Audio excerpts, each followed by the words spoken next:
Hello students, in this video we are going to study the remaining part of the chapter number 11. The chapter name is Transportation in Animals and Plants, class 7, subject Science and CERT. In the previous videos of this chapter we had first seen circulatory system in human beings to transport the different substances in our body like oxygen, carbon dioxide, then after digested food, undigested food, the waste produced in our body. So to transport this substance, how the circulatory system works in our body, that we had seen. Then after we had seen excretory system or excretory, what is the excretion and how this excretory system works in our body and which are the different parts which take place or which forms the excretory system. And in that we had seen how to remove or how the waste is removed from our body. So these are the things we had seen in the previous video of this chapter. So now let me continue with the transportation in plants. This one we had seen about the transportation in human beings. Now next, what about the transportation in plants? How the transportation of different substances take place in the plants.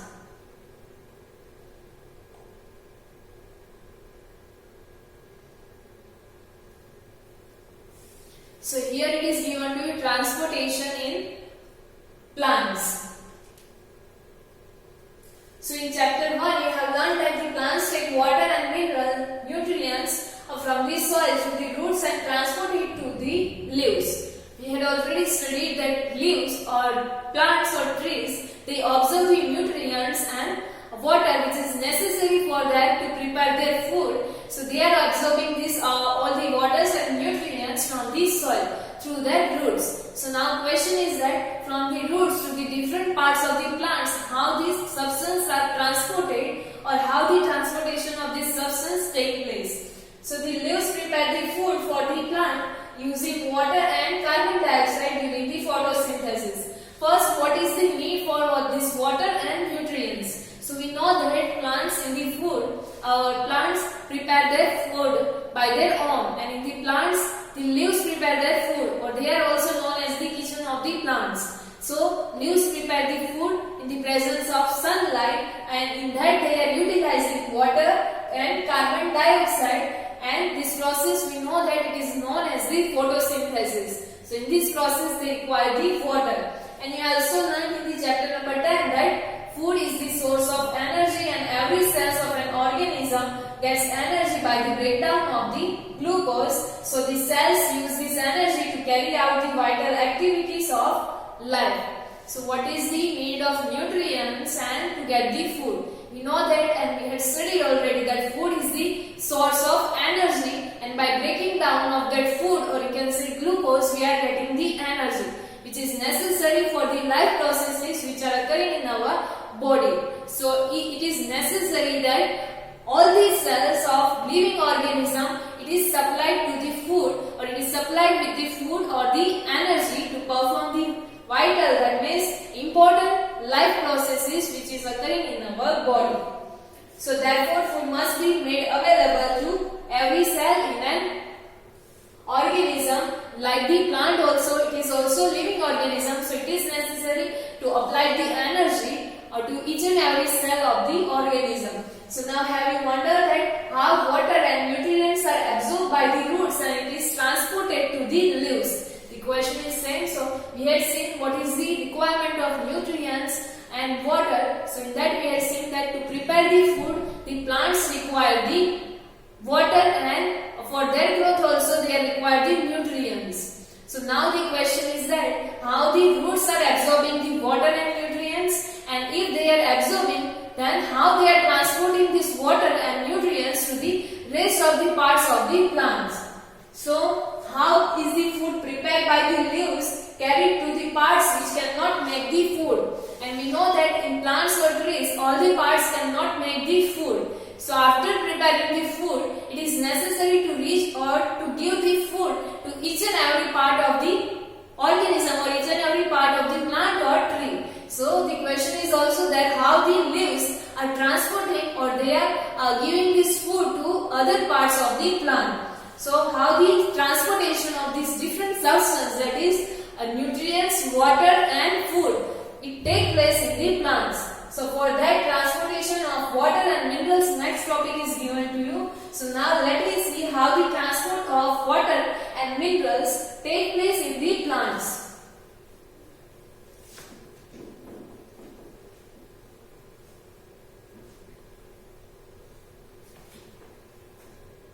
So transport of water and minerals. Plants absorb water and minerals by the roots. That we already know that they are absorbing waters and minerals by their roots. Now the roots have the root hairs. Here you can see that this one is the soil particles and this one is the xylem vessel. What is xylem, that we will study, and this is the roots. We know that these roots have the smaller thin root hairs, hair-like structure which is known as the root hairs. So all the roots have the root hairs. Now what is the function of this root hair? Let me see. The root hairs increases the surface area of the root for the absorption of the water and mineral nutrients dissolved in the water. What is the function of this root hair? It is given to you. Why it is important? So it increases the surface area of the roots. We know that the root are the absorbing the water and minerals from their surface. So because of this root hairs, the surface area it will increase and will absorb more amount of water and mineral nutrients. And these mineral nutrients are dissolved in the water.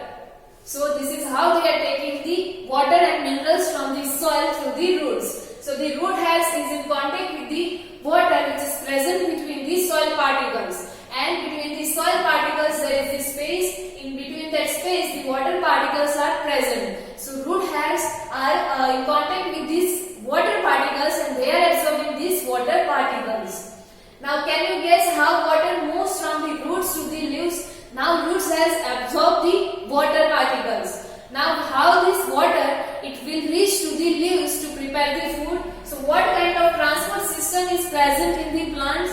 So here Bujoho got some strike in his mind, that Bujoho thinks that plants may have also pipes to transport the water to the entire plant, like we have in our homes for the supply of water. In our homes you know that the pipes are there for the supply of water from underground water tank to overhead tank. If in our home underground tank is there, water tank is there to supply the water to the tank. This one is the overhead water tank. So to supply the water to this overhead tank in our house, the pipes like structure are like there. This like this, the pipes like structure is there. So Bujoho is thinking that something like these pipes are also there in the plants to provide this water to the rest of the parts of the plant. So now let me see whether Bujoho is right or not. Before that, here you can see that this one is the root, xylem vessels are present there in the roots.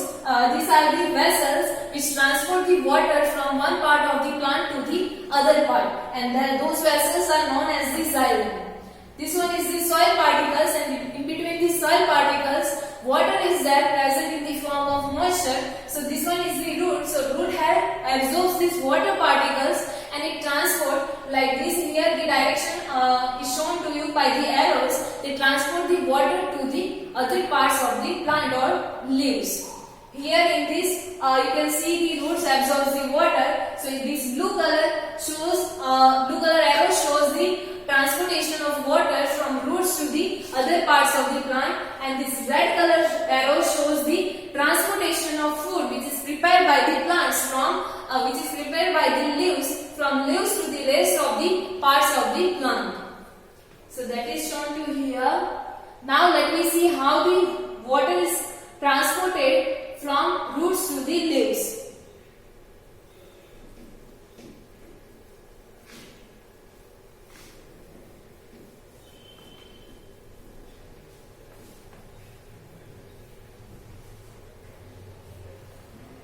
So what Bujoho was saying, like pipelines, plants also transporting water from roots to the leaves of the plant. So he was right.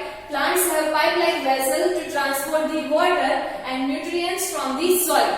They also have the pipe-like structure, and those vessels are made of special cells forming the vascular tissues. We know that the tissues are made up of same kind of cell. So by combining these cells, the tissues are made, and from these tissues, this kind of vessels, which is pipe-like structure, that is made up of, and these tissues are known as the vascular tissues. And a tissue is a group of cells that performs a specialized function in an organism. Tissue is a combination, or you can say group of cells which perform this specialized function. That means they are performing a particular function. Like these vascular tissues, they are performing the transportation of water and nutrients in the plants. So the vascular tissue for the transport of water and nutrients in the plants is known as the xylem. So these tissues or these vessels are known as the xylem vessels that we had seen in the previous figure. The xylem forms a continuous network of channels that connects the root to the leaves to the stems and the branches, and thus transport the water to the entire plant. Like root is here.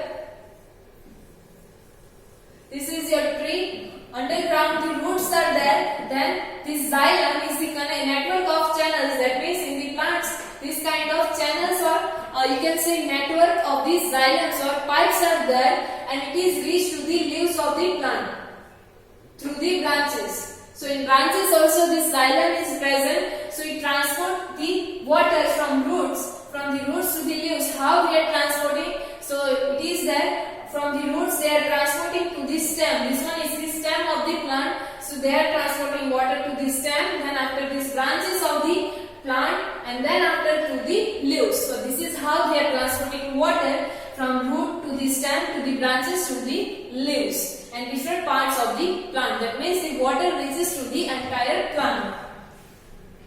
Now here Paheli is saying something. That Paheli says that her mother puts ladyfinger in the other vegetables in water. If they are somewhat dry, she wants to know how water enters into them. So this is how the water enters through the ladyfinger. Paheli, her mother puts the ladyfinger in the other vegetables in the water. If they are somewhat dry, if they got dry, then her mother puts the vegetables in the water, and then after she found the water in those vegetables.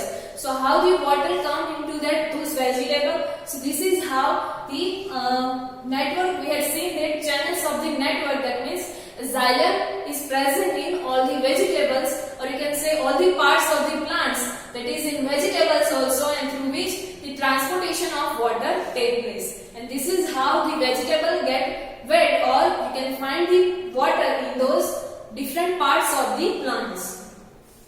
Now you know that the leaves synthesize the food. That means they are making their own food in the presence of sunlight by the process of photosynthesis. So the food has to be transported to all the parts of the plant, and this is done by the vascular tissue, which is known as the phloem.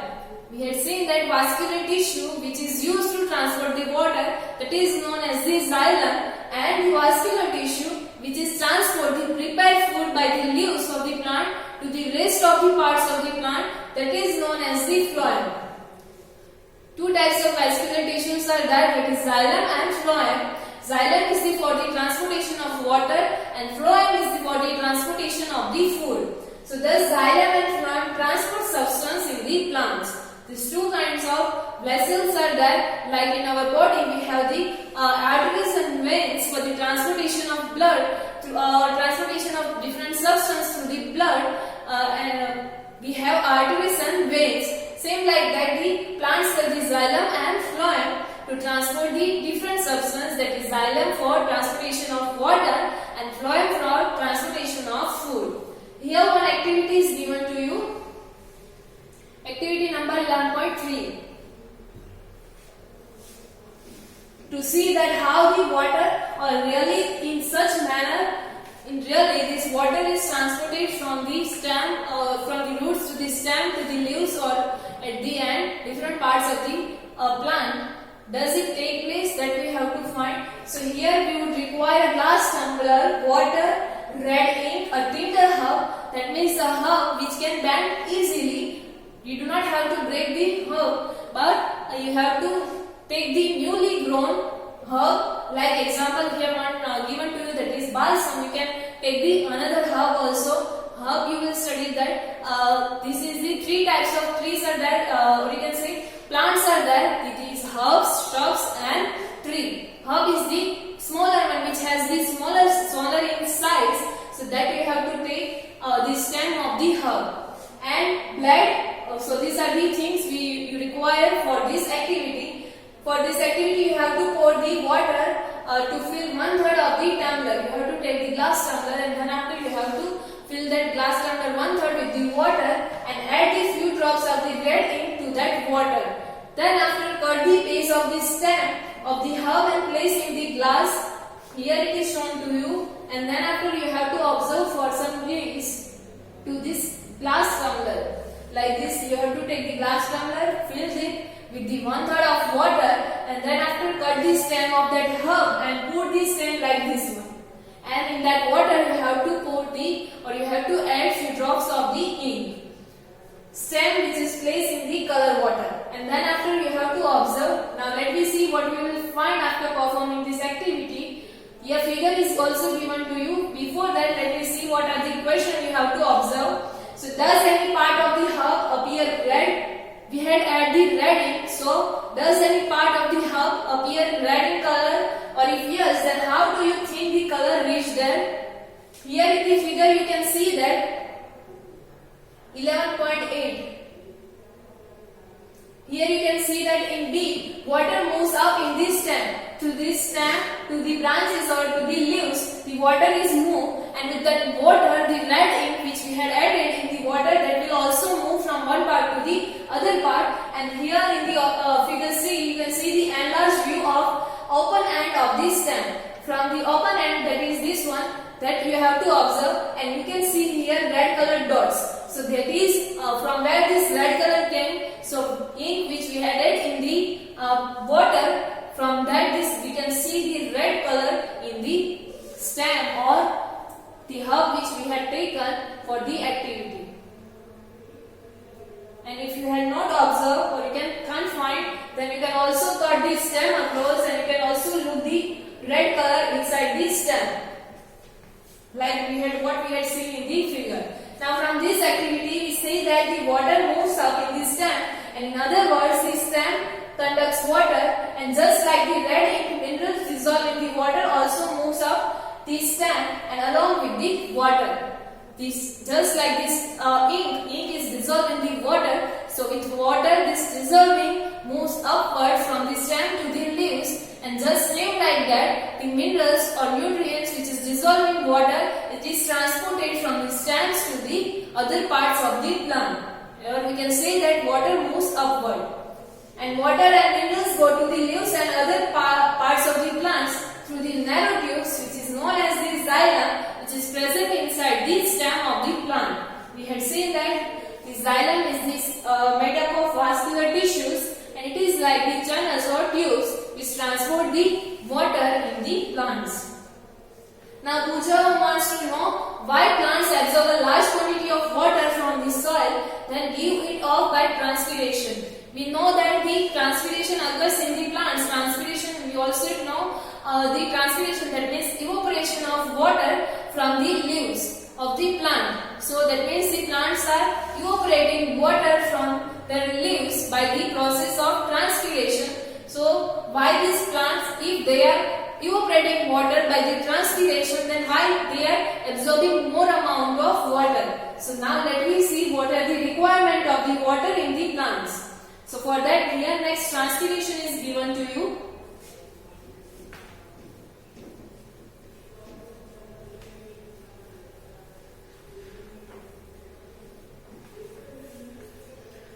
In class 6, you learned that the plants release a lot of water by the process of transpiration, and this is occur with the stomata or pores which is present on the leaves of the plants.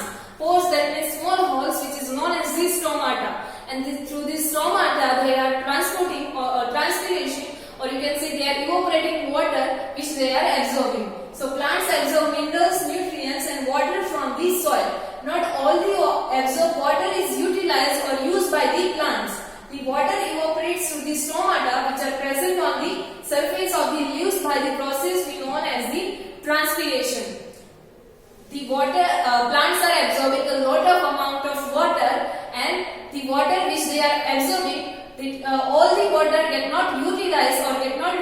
by the plants. Some of those water or some of that part or some quantity of that water is evaporating through the pores which is present on the leaves of the plant, which is known as the stomata. And evaporating process of this water from the stomata is known as the transpiration. And the evaporation of water from the leaves generates the suction pool, the same that you produce when you suck the water through the straw. They are evaporating water, or they are performing this transpiration process to generate the suction pool. That means suction pool, that means if you had or you already tried this while drinking water or some cold drink with this straw, you are sucking from this straw. So that means you are generating the suction pool, and by which that liquid like this, if you are drinking from the glass and straw is there, water or some cold drink is there, that means you are sucking air from this straw. So this water or whatever liquid is present over here, that will reach into this straw, and you can easily drink the water or cold drink. That means you are generating the suction pool. Now same in the plants.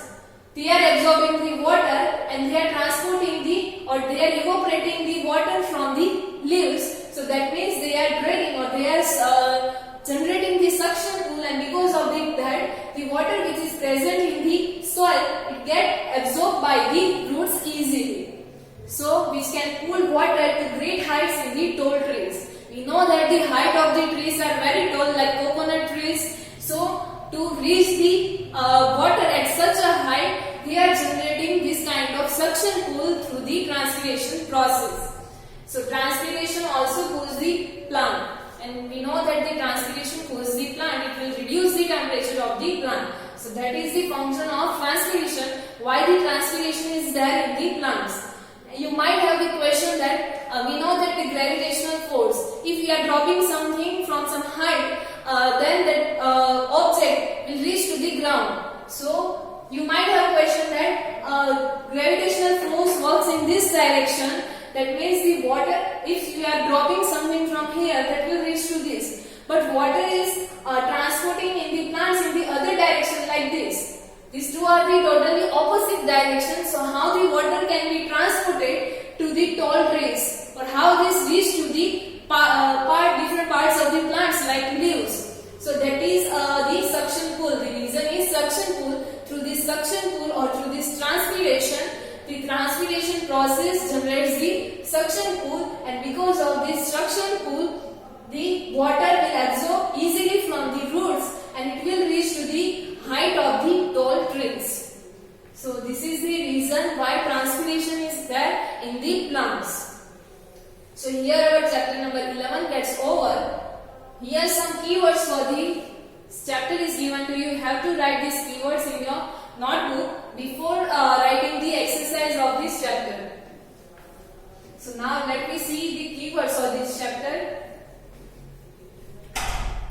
First one is ammonia, next is artery, then after next one is blood, the next is blood vessels, next one hard word is capillary, next is circulatory system, next is dialysis, next then after is excretion, next is excretory system, then after next one is hemoglobin. Here in the second column, first one is heartbeat, next is kidneys, then after next one is phloem, next one is plasma, then after next one is platelets, then after next one is pulse, next is red blood cell, then root hair, stethoscope, sweat. In the third column, first one is tissue, next is urea, next is ureter, then after urethra, uric acid, urinary bladder, next one is vein, white blood cell and xylem. So these are the hard words for this chapter. What is the meaning of these all hard words that we had already studied in the chapter explanation? And now before ending the video, let me quickly see the summary summary of this chapter. Here what we have learned from this chapter is given to you.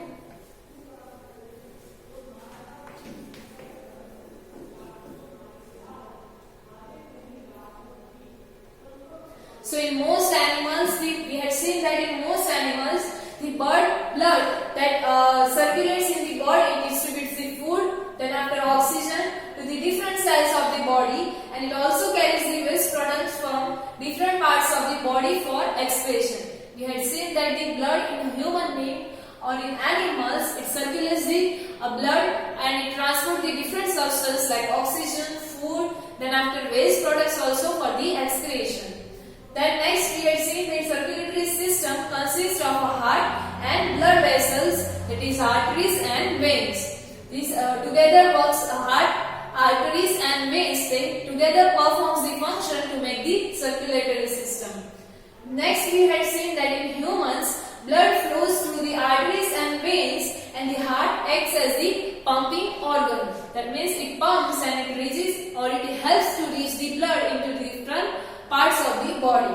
Next we had seen that blood consists of plasma, RBC, WBC and blood cells. These are the different parts or components of the blood, and the blood is red due to the presence of red pigment which is known as the hemoglobin.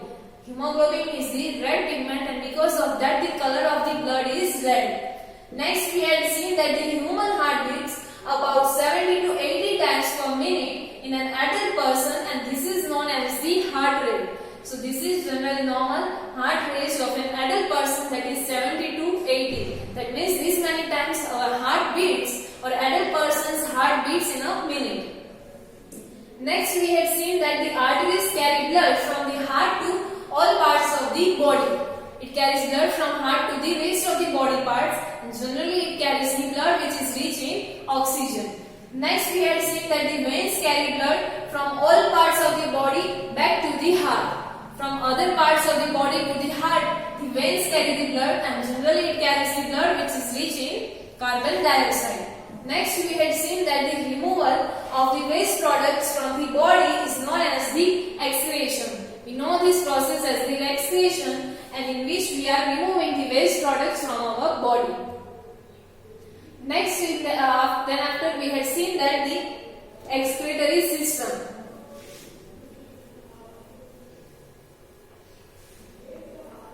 So the excretory system of humans consists of two kidneys, two ureters, a urinary bladder and urethra. So these are the different components, or you can say different parts of the excretory system which performs together to form the excretion process in our body, that means the removal of the waste product from the body. Next we had seen that the salts and urea are removed along with the water as the sweat. The another method also we had seen to remove the waste from our body, that is salt and urea, it is removed by the sweat. Next we had seen about the animals. Now animals and birds, they are excreting. So fish excrete waste substance such as ammonia, which is directly dissolved in the water, because the availability of water in their environment or surrounding is more. Next we had seen the birds and insects and lizard with their snacks also, they excrete the uric acid in the semi-solid form, that means in the form of paste. Next we had seen that water and mineral nutrients are absorbed by the roots from the soil. Next we had seen transportation in plants. So in that we had seen the water and mineral nutrients are absorbed by the roots in the plants, and nutrients are present are transported along with water to the entire plant via the vascular tissue which is known as the xylem. Xylem is used for the transportation of water in the plants. It is the vascular tissue, one kind of. Another vascular tissue, that is phloem. So the vascular tissue for the transport of food to the various parts of the plant, it is known as the phloem. Then we had seen that a lot of water is lost by the plants in the form of vapor through the stomata during the transpiration process, and we had also seen what is the need of this transpiration process. So the transpiration generates the force which pulls up water absorbed by the roots from the soil to reach the stem and leaves. That means it will generate the suction pull or suction force to reach or to bring water to the different parts of the plants from the roots, which is absorbed by the roots. So these are the things we had seen in this chapter number 11. In the next video, we will solve this textbook exercise. Thank you.